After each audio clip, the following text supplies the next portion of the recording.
it's been called the easiest thing to do. The easiest thing to do. What do you think that might be?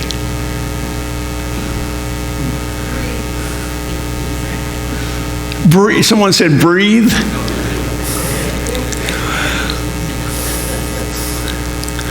The easiest thing to do is to quit or to give up. That's the easiest thing to do. I'm just going to quit. Especially if we don't get the results that we worked for. Especially if we work real hard for something and we gave it our best and we're just convinced that it's just going to be all that in a bag of chips. And suddenly we find out the lunchbox is empty and there's no chips in it.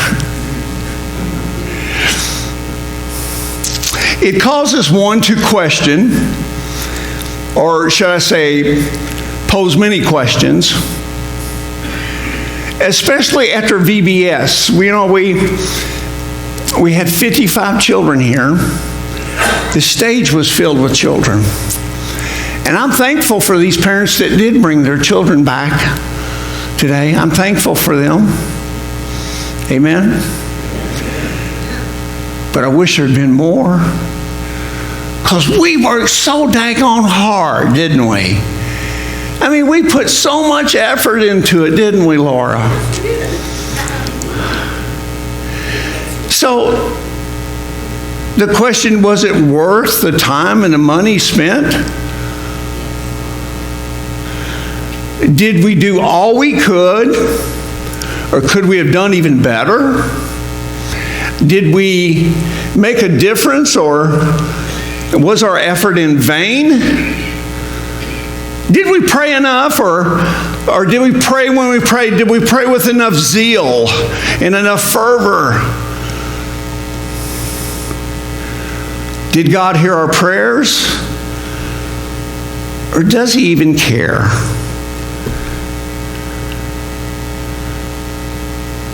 Welcome to life. Welcome to life. Move over, doubting Thomas. You have company. We sometimes are. Where was God? Where was God? Where's God now? Did He not? Is He not going to honor the things we did, or did we make a difference? Whether your questions and your exhaustion come after a vacation Bible school, or those questions come after a failing marriage or a failed marriage, or after raising your children in church and yet they're no longer in church, or they're rebelling. You know, those questions come to you, do they not? Could we have done more?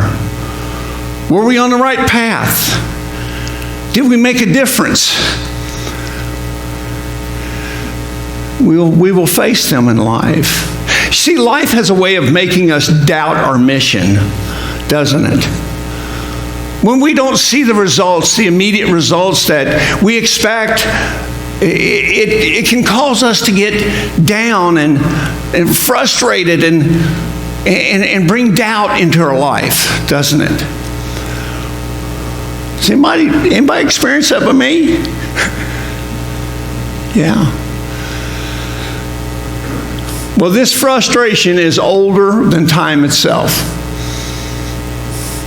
This frustration and these doubts and these questions that we pose to ourselves, it's older than time itself. Matter of fact, today, our passage today is in the book of Isaiah, and we're going to see that they too had these same questions and doubts.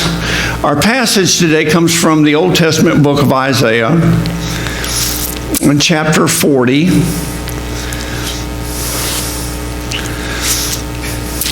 And so if you don't have a Bible, you'll find one provided for you there in the pew in front of you if you didn't bring your own, or you can follow it on the screen. We're reading from the New King James Version. But listen, because this is God's Word, this is not just another book. This is God's revelation to us. Or as I told the kids in VBS, this is God's love letter to us. Let's stand and practice active listening as we hear God speak to us today in His timeless word. Isaiah chapter 40, beginning in verse 27. Why do you say, O Jacob, and speak, O Israel? My way is hidden from the Lord, and my just claim is passed over by my God. In other words, He's not hearing the prayers. Have you not known? Have you not heard? The everlasting God, the Lord, the creator of the ends of the earth, neither faints nor is weary. His understanding is unsearchable. He gives power to the weak, and to those who have no might, He increases strength. Even the youth shall faint and be weary, and the young men shall utterly fall. But those who wait on the Lord shall renew their strength. They shall mount up with wings like eagles. They shall run and not be weary. They shall walk and not faint. This is God's word. Blessed be the name of the Lord. You may be seated. Now, the context of this passage, the Jewish people are in captivity in Babylon, and their prayers are seemingly falling on deaf ears. How long? How long, O Lord, we prayed for deliverance? How long they prayed, yet God seemed silent.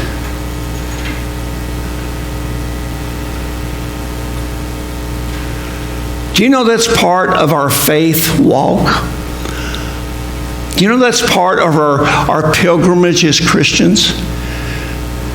C.S. Lewis said it this way. When a person gets saved and born again, it's like a honeymoon period, and we pray and it seems like God answers our every prayer. And He's there, and we can feel His presence, and we know He's there, and it's so wonderful. It's a honeymoon, if you will, with God. But what pleases God most is as we grow in our faith and we don't depend on our feelings anymore. And C.S. Lewis says that God stands in the shadows to see if we'll continue to walk, to see if we'll continue to be faithful. And that's what pleases God the most. When our feelings are gone, when we don't feel Him just immediately upon us, but we still continue to walk the walk of faith. The people grew tired. In this passage, the Jewish people grew tired and frustrated that God seemed indifferent to their cry for help. Matter of fact, let's put it up again, verse 27, if we can. Verse 27, look at that. The prophet is saying this. The Lord is using the prophet to say, why do you say Jacob? Now, Jacob was whenever God would always call His children, or the Israelites, Jacob, whenever they were acting like a bunch of rascals.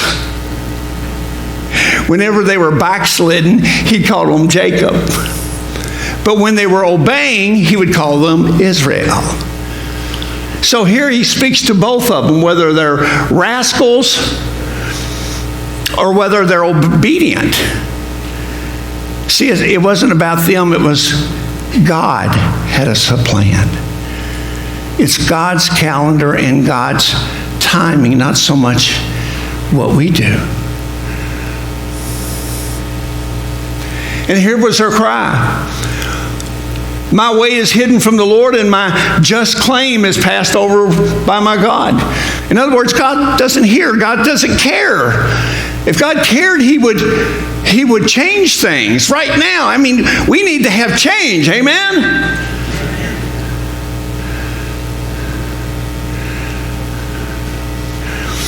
interpretation, they were ready to give up, to stop praying for deliverance. They didn't like God's calendar. They didn't like God's timing.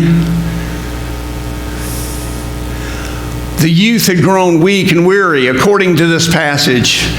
The youth who have all that energy, they were weak. They were ready to give up. And the young men who had been youth and had seen God and followed God, suddenly they're falling down. The picture here is despair. The picture here is these people are in captivity. They hear the promise that if they would turn from their wicked ways, repent, turn from their wicked ways, and turn to God, that He would help them. But where's His help? Where is He? See, they're in despair.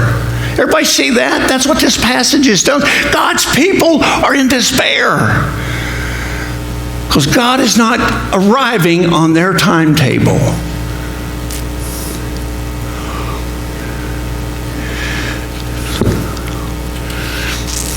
And God's answer finally comes to the prophet, through the prophet Isaiah. And the word, he brings them a word, and here's the word. Here's the word. You ready for it?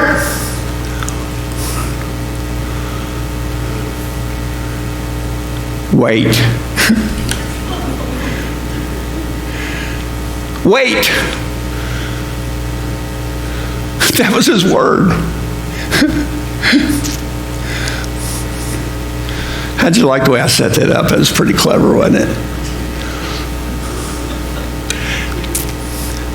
Perhaps that's not the word they wanted to hear.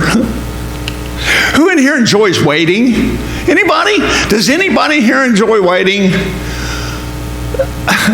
God bless you. You are a person that has the gift of mercy. I'm a restless soul. I hate stopping on the interstate. On the interstate, when your car stops on the interstate, I say, what in the world is going on?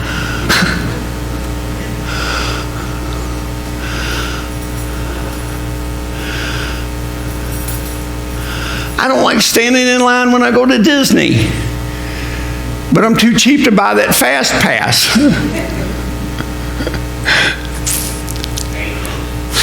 Patience. Wait. Wait on the Lord. He's got this. He's got this. Just wait.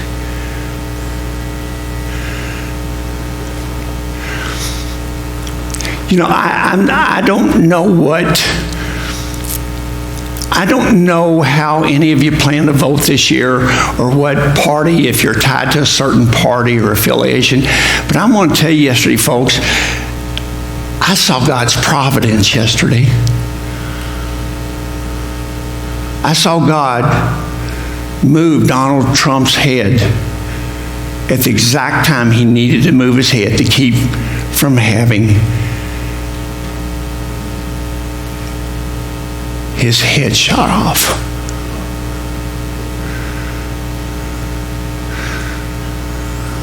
See, God's still in control. Now, I'm not saying that Donald Trump is God's man, don't get me wrong, but I'm saying I saw providence yesterday. And I believe God's hand for that time was on Donald Trump. I believe that was God that did that yesterday.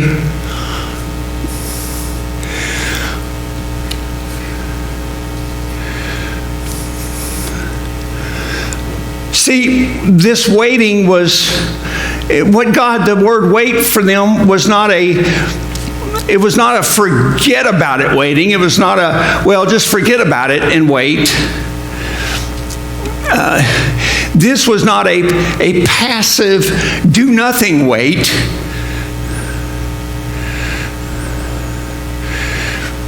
Do you know we get the word waiter and waitress from the fact that people who are really good at that are observing and watching you? they're going to see what your need is. And then they will wait on you.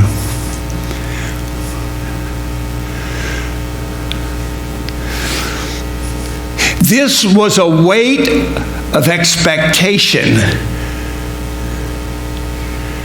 That's the way God wants us to wait.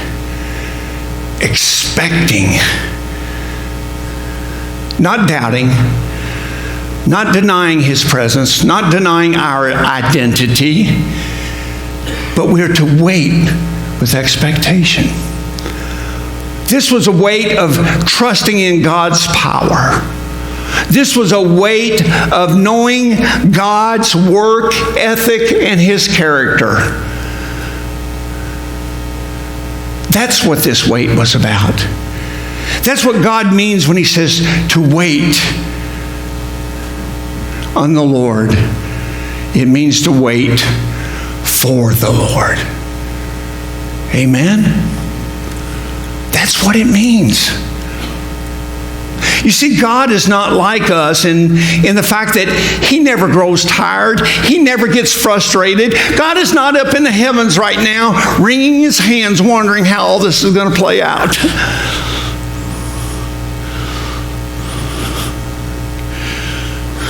Because I wouldn't want to serve that kind of God, would you? So our waiting on God is waiting for God to show up. And when we wait with expectation, when we wait trusting that God is still in control, when we wait doing what the best we can do and obeying Him the best we can, we get verse 31. Verse 31.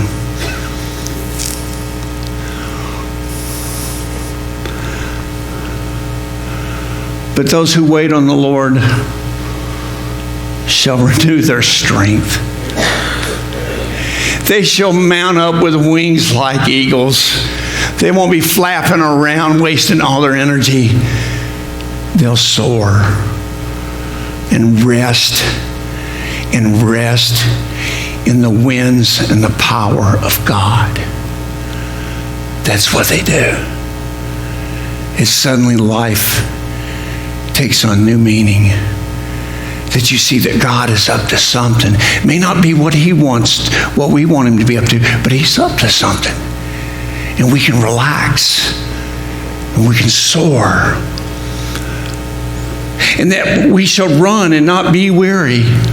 You know, I've reached a stage of my life, I'm not even sure if I know how to spell the word run anymore. Can you imagine running and never getting tired? See, what he's saying here is you can minister and never get burnt out. You know how many pastors in our nation leave the pulpits on the average? On the average, the average for a pastor to stay in a church and at a pulpit is under 3 years now. They get burnt out. They leave. Either they want to leave, they get frustrated and disappointed, or the people get frustrated with them.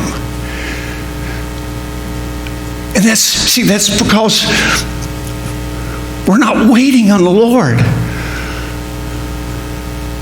We're not trusting God. I would tell you today, when God called me to ministry, if I didn't know for sure God called me and would equip me and reveal to me, I would not be here today. Because ministry's tough. It's hard. And just like Jesus, who He trusted Judas, there will be people that you think your friends will even betray you. That's what happens. But if you wait on the Lord, and this is ongoing, if you wait as His children, wait on the Lord and trust Him and look to Him, look for that success. Look for God to show up. I love the story of the prodigal son, because really it's the prodigal father I love, because it's God Himself is waiting and looking down that path, waiting for that son to come home. He's looking, He's waiting, He's expecting. That's the way God wants us to wait on Him. Looking for God to move. and watching where God is moving.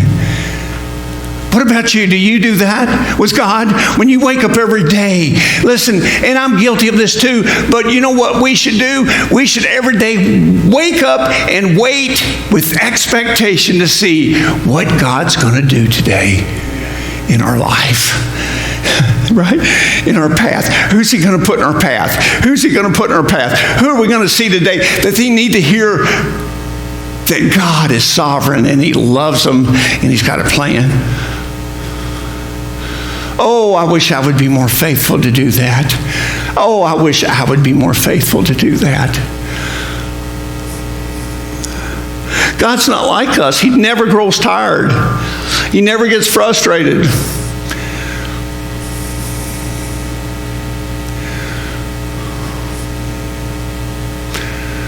And this is the promise, verse 31. If we wait on the Lord, if we trust that He is still the master of this universe, we can expect things to happen. So, how do we wait for God? You say, Brother Don, that sounds really good, and maybe you've tickled my ears or touched me today, but how do we wait on God? Can you give me some practical advice? What should we do while we're waiting on God? Well, first of all, we need to be honest to God and admit to God that perhaps we've sinned, even as His children. Perhaps we've not, in our church life, I often wonder, God, why are we not growing this church? Why are we not getting young families and new families? Why? We're preaching your word. We're standing on your word. We're trusting you. And I wonder, especially after VBS, when we had 55 children, I expected to have this sanctuary be half full today. I expected it. And so I come in today and it's not quite half full. So in our church life, here's some things we need to ask ourselves. Perhaps, and I say perhaps, this may fit you and it may not, perhaps we're not praying as often as we should. Perhaps we're not inviting people as often as we should. Have we given up on people? Have we given up? Perhaps we're not witnessing beyond these walls. Oh, it's good to come to church and it's good to be with our family of God, but folks, we're ambassadors. Do you know what an ambassador does? Ambassador leaves his home and goes to a foreign country to represent his country. We need more ambassadors, perhaps. We need more people that are raising the banner of Jesus Christ beyond these walls. Jesus Christ, not the Baptist church. Not the Baptist church, but Jesus Christ.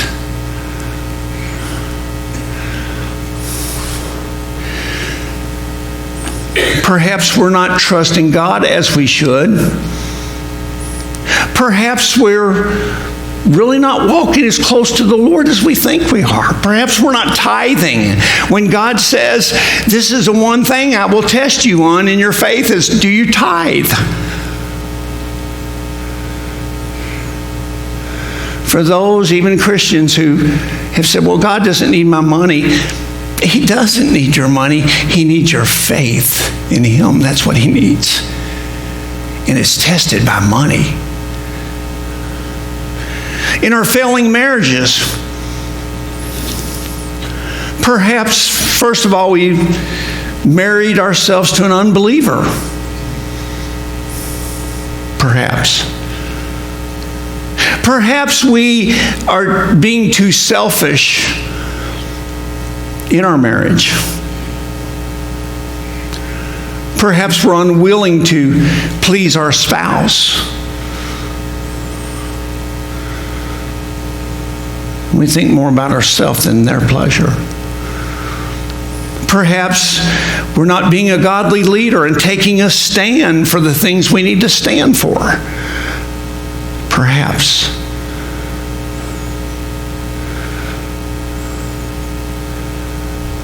With our rebellious children. Perhaps being their friend instead of their parent was not a good idea.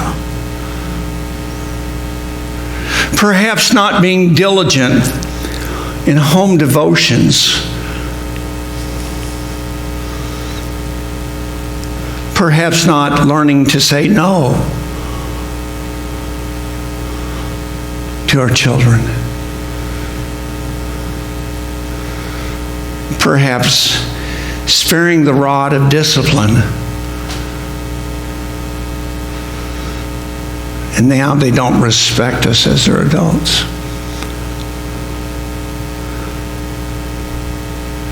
See, these are things that we need to look at as we're waiting for the Lord to do a new thing. That's what we need to do. That's how we wait on Him. We look at ourselves, and sometimes we need to ask, what's God waiting for me to do? Now, here's some good news. God is still on the throne.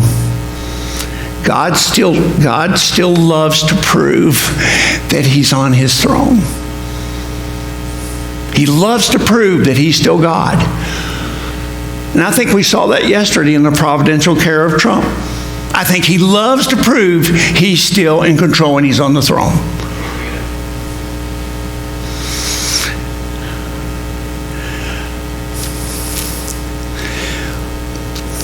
If we admit to God our failures, if we admit to God that, Lord, yes, I've fallen short, maybe I can do better, and we examine ourselves, each of us, do you know that one day all of us will stand before the reward seat of Jesus Christ? All of us who are Christians will stand before the reward seat of Christ, and we'll be judged. Not whether our soul goes to heaven or hell. That was taken care of the day that you put your trust in Christ. You were passed from death into life. But we will be judged on how faithful we were to use our gifts and our talents to glorify the Lord. So that should cause us to stop and look at ourselves and say, Lord, is there something you're waiting for me to do before you wait on me? Ask God to forgive you if you failed. Ask Him to show you your failures. Ask Him, Lord, show me where I've gone wrong. Show me where I have failed. And ask Him to forgive you, and He will. 1 John says that if we confess our sins, He is faithful and just to forgive us our sins and to cleanse us from all unrighteousness. That's what He wants to do. And then ask Him, Lord, please, I need something new. I need renewal. I need it in my church. I need it in my marriage. I need it in my children. Lord, I need renewal. And I believe that you can do it, because I can't do it. I can't do it. Let us all examine ourselves, confess to God where we have failed, and then wait expectantly on God to move. That's all He asks us to do. To own our stuff, to ask for forgiveness, and then expect Him to forgive us and to infuse us with new insight, with new hope, with new strength, so that we can soar like an eagle and not be worn out trying to live the Christian life.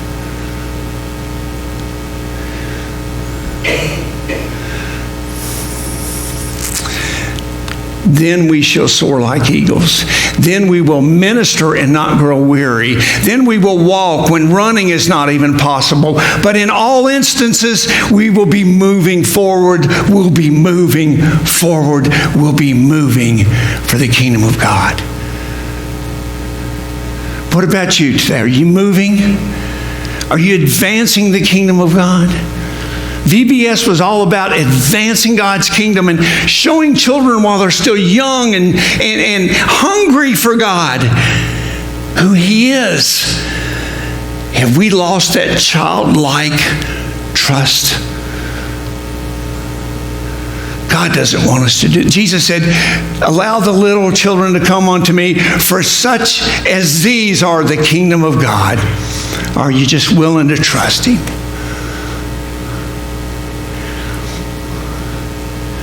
God's promise is this, and I love this. It's in the book of Joel. He said, I will restore all the years that the locusts have eaten. Have you had locusts eating your stuff? God said, I'll restore all the years the locusts have eaten. It means God's going to renew. God's going to move. That's a hopeful message, isn't it? Do you believe God is able?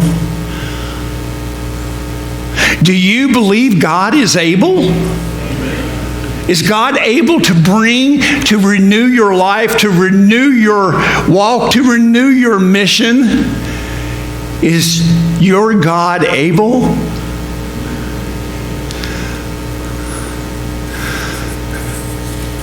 Well, then what are you waiting for?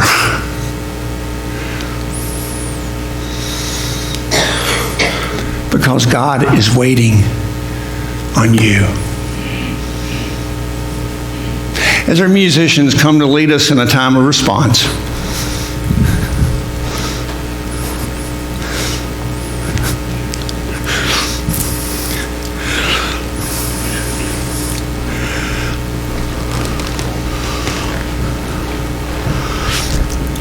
the first step to victory, folks, is to swallow our pride, to humble ourselves. Say, God, I need you. This isn't working out for me. I need you. I need to have peace in this world where everybody's at each other's throat. And I'm feeling it too. Can I find peace? Peace with God. You see, that's what he's talking about. Not peace with others, but peace with God. Are you at peace with God? More importantly, is he at peace with you?